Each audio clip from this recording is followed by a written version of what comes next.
ஓம் ஆறுமுக அரங்கமகா தேசிக சுவாமிகள் திருவடிகள் போற்றி. தவத்திரு குருநாதர் ஆசியால் அகத்தியர் சன்மார்க்க சங்கம் தூத்துக்குடி கிளை சங்கத்தின் சார்பாக 12/9/2025 தூத்துக்குடி தப்பக்குளம் மாரியம்மன் கோயில் வளாகம் மற்றும் அரசு மருத்துவமனை வளாகத்தில் பசித்தோர் சுமார் 350 நபர்களுக்கு சாம்பார் சாதம் சிறப்பாக வழங்கப்பட்டது.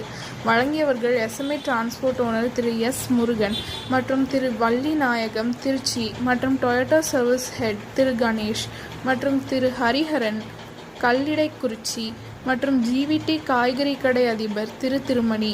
அன்னதானத்திற்கு பொருளுதவி செய்தவர்களும் தொண்டு செய்தவர்களும் அவர்கள் குடும்பத்தாரும் எல்லா வளமும் பெற்று சிறப்புடன் வாழ வேண்டுகிறோம்.